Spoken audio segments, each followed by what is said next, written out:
Você já ouviu falar sobre o efeito Mandela? O efeito Mandela é um fenômeno de memória coletiva em que um grande número de pessoas acredita que aconteceu algo diferente daquilo que é aceito como verdade, ou seja, uma mentira. O termo efeito Mandela foi conhecido por Fiona Brummer, uma pesquisadora paranormal que alegou que muitas pessoas compartilham a memória de Nelson Mandela, ex-presidente da África do Sul, que teria morrido na prisão durante o ano de 1980. Porém, o Nelson Mandela foi libertado em 1990 e se tornou presidente em 1994. Ou seja, cada pessoa tem em mente uma informação. É como se o Nelson Mandela fosse duas pessoas diferentes, a que morreu na prisão em 1980 e a pessoa que se tornou presidente em 1994.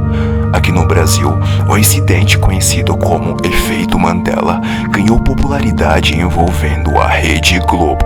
O programa chamado de TV Globinho estava transmitindo o episódio de Dragon Ball Z e quando Goku estava se transformando em Super Saiyajin 3, um episódio em que a Terra tremia e os céus se escurecia, mas a transmissão seria interrompida com repórteres em choque, porque aconteceu algo que parou o mundo.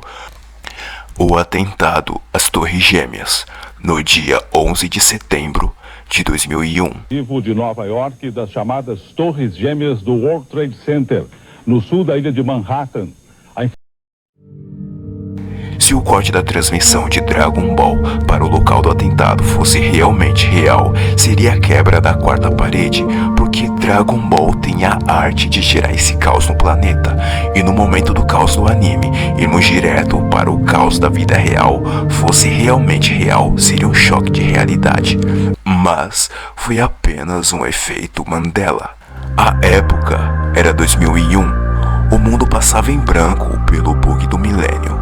O bug do milênio é uma teoria de que os computadores iriam bugar na chegada do ano 2000, porque na época os computadores eram muito fracos e não iriam saber processar muitos zeros da data, e com isso muitos acreditavam que iria acontecer um apagão, onde todos os dados seriam perdidos e todo mundo iria recomeçar do zero.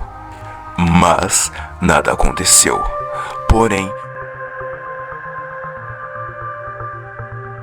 o fato de acontecer um caos mundial em uma programação infantil e no mesmo dia um caos mundial na realidade que nós existimos mostra uma grande conexão de mundos paralelos. Por exemplo, Os Simpsons é conhecido por prever o futuro e já preveu várias coisas, como o chocolate quente que o Brasil tomou da Alemanha na Copa do Mundo de 2014, ou até a eleição para presidente dos Estados Unidos. E tem gente que leva isso sério demais, como quais são as previsões dos Simpsons para 2023. Um ano antes da virada do milênio, em 1999, o filme que critica o consumismo, O Clube da Luta. No êxtase final do filme, o protagonista contempla prédios sendo derrubados, acreditando na possibilidade de conexão com mundos paralelos. Essa cena final de O Clube da Luta seria uma previsão do que iria acontecer no dia 11 de setembro.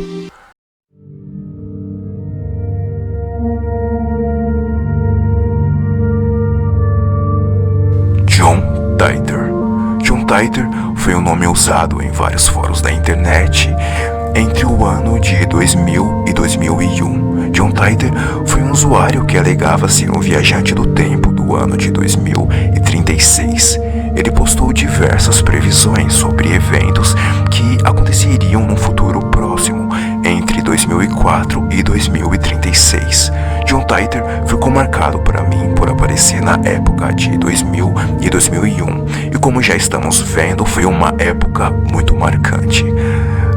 Tempos depois, John Titor virou um personagem de Steins Gate, um anime que fala sobre viagem no tempo, e John Titor nesse anime seria uma espécie de messias e estaria alertando sobre possíveis guerras que a humanidade iria enfrentar.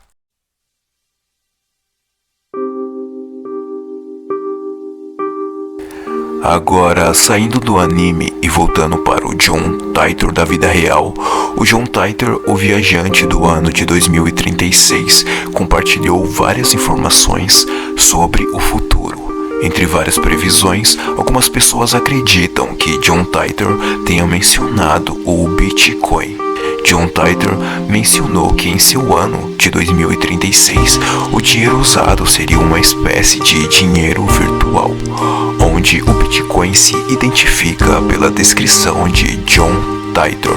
Essa entidade, vamos dizer, publicou um paper na internet sobre Bitcoin. A ideia era uma moeda descentralizada, uma moeda virtual, uma criptomoeda que podia ser gerada pelos próprios usuários, mas que você não pode simplesmente gerar aleatoriamente. Tem todo um processo matemático, o seu computador tem que estar trabalhando para gerar essas moedas, basicamente. Eu sei que eu estou passando uma pincelada super por cima, mas o que você precisa saber é uma moeda virtual que não existe de verdade, não é emitida por nenhum banco central de nenhum país, não tem um órgão que controla isso, e que computadores numa grande rede distribuída chamada blockchain geram e verificam as transações feitas com essa moeda. É basicamente isso. No ano seguinte, essa pessoa liberou um programa que permite às pessoas gerar e usar bitcoins. Eu ouvi falar de Bitcoin pela primeira vez mais ou menos nessa época. Eu acessava um fórum chamado Something Awful, e imediatamente quem mais deu atenção a esse projeto foi a comunidade anarcocapitalista. As pessoas que odeiam o governo por um motivo ou outro, odeiam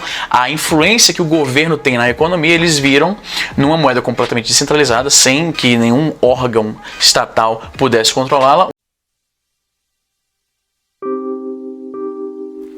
O Bitcoin, antes de ser valorizado, foi mencionado por um brasileiro, Daniel Fraga, que preveu a valorização do dinheiro virtual. Enfim, a surpresa que eu prometi para vocês, e muitos aí já tinham adivinhado que eu ia falar justamente de Bitcoin, que é a melhor coisa que surgiu depois da internet. A internet é a melhor invenção que tivemos aí nos últimos tempos, e o Bitcoin, digamos, eu classificaria como a segunda melhor, né? A que possibilita mais a gente atingir nossos ideais libertários de ter controle sobre a nossa renda, né? E sobre nossos meios de troca, sobre nossa vida, sobre nossa liberdade. Então eu vou mostrar aqui, por exemplo, o valor atual do Bitcoin, quase $100, né? Ele teve uma volatilidade aí, oscilou bastante, né? Eu vou até citar aqui, ó, no dia aproximadamente aqui, ó, no dia 10 chegou a valer $266 mais ou menos, né? E depois teve uma queda por diversos motivos, né? Esse próprio site aqui, que é considerada a principal bolsa do Bitcoin, de compra e venda de Bitcoin, alegou que teve muitas requisições e por isso que caiu, e além de ataques ao site. Mas isso é totalmente normal. Lembrando que assim, o Bitcoin não depende desse site MTGOX, tá? Aqui eu estou em outro site que está fazendo um resumo. Existem vários outros sites que servem para comprar e vender Bitcoin, e simplesmente isso aqui é um comportamento normal de mercado, e agora simplesmente ele estabilizou em aproximadamente $100. Então me diga, para aqueles que tiraram sarro do vídeo que eu fiz em dezembro, elogiando o Bitcoin, defendendo o Bitcoin, quando o Bitcoin valia $13, eu queria ver vocês que me criticaram, que falaram que o Bitcoin era uma piada, falar que é uma piada agora que ele está valendo $100, sendo que ele chegou a valer $266, ou seja, imagina se você tivesse aplicado. E quem tivesse uma grande quantidade de Bitcoin iria ficar rico. E quando tudo que o Daniel Fraga preveu realmente aconteceu, o cara simplesmente sumiu, como um ganhador da loteria.